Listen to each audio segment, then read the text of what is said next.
वो मुझसे मिलने आया था, पर उसकी आंखें वो नहीं थीं। एक ऐसी राज की चिट्ठी लेकर जिसे पढ़ते ही मेरी दुनिया ही पलट गई। ये कहानी सिर्फ प्यार की नहीं, एक ऐसा राज है जो हम दोनों की जिंदगी को हमेशा के लिए बदल कर रख देगी। आयत की जिंदगी एक आम सी थी। यूनिवर्सिटी से घर और घर से यूनिवर्सिटी का सफर। उस सफर का सबसे खूबसूरत हिस्सा वो छोटा सा पुराना सा कैफे इलाही था, जहां वो हर शाम एक कप चाय के लिए रुकती थी। और वहां का एक खास काम करने वाला जान, उसकी गहरी शांत आंखें जिन्होंने कभी उसे अपनी तरफ खींच लिया था। एक दिन बारिश ऐसी बरसी कि आयत को कैफे में ही पनाह लेनी पड़ी। लोग कम थे और जान का काम भी। आयत ने उसे पुकारा, एक चाय और आप भी बैठ जाइए, आप भी तो थक गए होंगे। जान ने शर्माकर हां में सर हिला दिया। बातें शुरू हुई, फिक्रे बदलते गए, हंसी फैलती गई। वो दिन ऐसा था जैसे कोई पुराने दोस्तों का मिलन हो। उसी शाम जान ने अपना नंबर दिया, लेकिन एक अजीब से अंदाज में। उसने कहा, आयत, अगर कभी बहुत जरूरत पड़े तो ही कॉल करना, वरना नॉर्मली मत करना। आयत को थोड़ी हैरानी हुई, लेकिन उसने सोचा शायद वो शर्मीला है। दिन गुजरे, उनकी मुलाकातें बढ़ती गईं। हर मुलाकात एक नई कहानी, एक नया जज्बात लेकर आती। आयत को एहसास हुआ कि जान कुछ छिपा रहा है। कभी कभी वो कैफे की खिड़की से बाहर देखता, ऐसे जैसे कोई देख रहा हो। कभी फोन आता तो वो फौरन काट देता, चेहरा गंभीर हो जाता। एक रात आयत ने उसे घर से दूर एक खाली प्लॉट के पास जाते देखा। डर के मारे उसने पीछा किया। जान वहां एक बुढ़िए से ढकी हुई एक छोटी सी दीवार के पास खड़ा था। उसने चुपके से कुछ वहां दबाकर पत्थर से ढक दिया। आयत का दिल धड़कने लगा। ये क्या था? अगले दिन कैफे में उसने सीधा सवाल कर दिया, जान, तुम क्या छिपा रहे हो? मैंने तुम्हें कल रात देखा है। जान का चेहरा फीका पड़ गया, आंखों में डर समा गया। उसने कहा, आयत, तुम नहीं समझोगी, ये सब तुम्हारे लिए अच्छा नहीं है, भूल जाओ मुझे। लेकिन मोहब्बत और जज्बात कभी किसी को भूलने नहीं देते। आयत ना मानी। आखिरकार जान ने हां में सर हिला दिया। वो दोनों उसी रात उसी जगह पहुंचे। जान ने पत्थर हटाकर एक पुराना गीला लकड़ी का बना हुआ डिब्बा निकाला। उसमें एक चिट्ठी थी। उसने चिट्ठी आयत को देते हुए कहा, यह मेरे भाई की लिखी हुई आखिरी चिट्ठी है। वो जिंदा नहीं है और उसकी मौत का राज इसी चिट्ठी में छुपा है। आयत ने डरते हाथ से वो चिट्ठी खोली। लिखा था, प्यारे भाईजान, अगर तुम ये पढ़ रहे हो तो शायद मैं जिंदा नहीं हूं। मुझे पता है कि तुम्हारे साथ भी वो लोग आएंगे। वो ब्लैक सरपेंट गैंग है। उन्होंने मुझे अपने इलीगल काम के लिए पकड़ा था। मैंने मना कर दिया तो उन्होंने मुझे मार देने की धमकी दी। मैं जानता हूं कि मेरी मौत करीब है। मेरी गलती ये थी कि मैंने उनका राज जान लिया था। भाई, खबरदार रहना, वो बहुत ताकतवर हैं। तुम भी सेफ नहीं हो, किसी पर भरोसा मत करना। चिट्ठी पढ़कर आयत के हाथ कांपने लगे। जान ने आंखें भर लीं। उसने बताया कि उसका भाई एक पत्रकार था जो किसी बड़े गैंग के बारे में एक्सपोज कर रहा था। उसकी मौत को एक्सीडेंट बताया गया, लेकिन जान को पता था कि वो कत्ल है। वो चुपचाप यहां आ गया था, अपना नाम तक बदलकर, ताकि उस गैंग को पता न चले। वो डिब्बा उसी जगह था जहां उसके भाई ने अपनी आखिरी मुलाकात में बताया था। आयत ने सोचा कि वो डर जाएगी, लेकिन ऐसा हुआ नहीं। उसके अंदर एक आग सी भर गई। उसने जान का हाथ पकड़ा और कहा, तुम अकेले नहीं हो, अब मैं तुम्हारे साथ हूं। हम मिलकर इनका राज एक्सपोज करेंगे।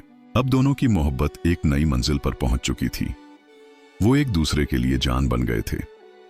चोरी छुपे उन्होंने उस गैंग के बारे में जमा करना शुरू किया। आयत की कंप्यूटर स्किल्स और जान के छिपने की आर्ट ने मिलकर काम किया। उन्होंने फाइलें बनाई, फोटो लिए, एविडेंस जमा किए, लेकिन ब्लैक सरपेंट भी सो रहा था।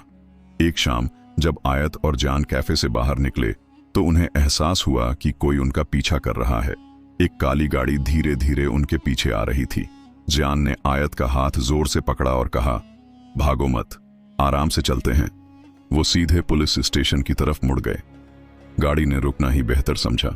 आखिरी दिन आ चुका था। उन्होंने सारा एविडेंस एक भरोसेमंद सीनियर पत्रकार को भेज दिया। उस रात दोनों जान के छोटे से कमरे में थे, इंतजार कर रहे थे। डर था, लेकिन एक दूसरे का हाथ पकड़े होने से हिम्मत आ रही थी। अचानक दरवाजा जोर जोर से खटखटाया। जियान की सांस अटक गई। आयत ने उसकी तरफ देखा। दरवाजे पर कोई और नहीं बल्कि 2 पुलिस के ऑफिसर खड़े थे। उनमें से एक ने कहा, जियान, आप सेफ हैं। आपका काम हो गया। ब्लैक सरपेंट गैंग के सभी मेंबर्स को अरेस्ट कर लिया गया है। आपके एविडेंस ने ही काम किया। आप अब आजाद हैं। आयत ने सोचा कि वो डर जाएगी, लेकिन ऐसा हुआ नहीं। उसके अंदर एक आग सी भर गई। उसने जियान का हाथ पकड़ा और कहा, तुम अकेले नहीं हो, अब मैं तुम्हारे साथ हूं। हम मिलकर इनका राज एक्सपोज करेंगे। वो सीधे पुलिस स्टेशन की तरफ मुड़ गए। गाड़ी ने रुकना ही बेहतर समझा। प्यारे भाईजान। जान की सांस अटक गई। आयत ने उसकी तरफ देखा। आयत ने डरते हाथ से वो चिट्ठी खोली। लिखा था, अगर तुम ये पढ़ रहे हो तो शायद मैं जिंदा नहीं हूं। मुझे पता है कि तुम्हारे साथ भी वो लोग आएंगे। वो ब्लैक सरपेंट गैंग है। उन्होंने मुझे अपने इलीगल काम के लिए पकड़ा था। मैंने मना कर दिया तो उन्होंने मुझे मार देने की धमकी दी। मैं जानता हूं कि मेरी मौत करीब है। मेरी गलती ये थी कि मैंने उनका राज जान लिया था। भाई, खबरदार रहना। वो बहुत ताकतवर हैं। तुम भी सेफ नहीं हो। किसी पर भरोसा मत करना। अब दोनों की मोहब्बत एक नई मंजिल पर पहुंच चुकी थी। वो एक दूसरे के लिए जान बन गए थे। चोरी छुपे उन्होंने उस गैंग के बारे में जमा करना शुरू किया। आयत की कंप्यूटर स्किल्स और जान के छिपने की आर्ट ने मिलकर काम किया। उन्होंने फाइलें बनाई, फोटो लिए, एविडेंस जमा किए। लेकिन ब्लैक सरपेंट भी सो रहा था। एक शाम जब आयत और जान कैफे से बाहर निकले तो उन्हें एहसास हुआ कि कोई उनका पीछा कर रहा है। एक काली गाड़ी धीरे धीरे उनके पीछे आ रही थी। जान ने आयत का हाथ जोर से पकड़ा और कहा, भागो मत, आराम से चलते हैं। चिट्ठी पढ़कर आयत के हाथ कांपने लगे। जान ने आंखें भर लीं। उसने बताया कि उसका भाई एक पत्रकार था जो किसी बड़े गैंग के बारे में एक्सपोज कर रहा था। उसकी मौत को एक्सीडेंट बताया गया, लेकिन जान को पता था कि वो कत्ल है। वो चुपचाप यहां आ गया था, अपना नाम तक बदलकर, ताकि उस गैंग को पता न चले। वो डिब्बा उसी जगह था जहां उसके भाई ने अपनी आखिरी मुलाकात में बताया था। आखिरी दिन आ चुका था। उन्होंने सारा एविडेंस एक भरोसेमंद सीनियर पत्रकार को भेज दिया। उस रात दोनों जान के छोटे से कमरे में थे, इंतजार कर रहे थे। डर था, लेकिन एक दूसरे का हाथ पकड़े होने से हिम्मत आ रही थी। जान ने दरवाजा खोला। उसकी आंखों से आंसुओं की धार बाहर निकल पड़ी। उसने मुड़कर आयत की तरफ देखा। वो भी खुशियों से नाच उठी थी। उन दोनों ने एक दूसरे को गले लगा लिया। वो आजाद थे, न सिर्फ गैंग से बल्कि अपने डर से भी। उनकी मोहब्बत ने ही तो उन्हें इतनी हिम्मत दी थी। आयत ने पूछा, अब क्या करोगे जान? जान ने उसे देखा। उसकी आंखों में वही प्यार था, अब डर के बिना। उसने मुस्कुराते हुए कहा, अब वो चाय पिएंगे जिसका वादा मैंने तुमसे पहली मुलाकात में किया था, बिना किसी डर के।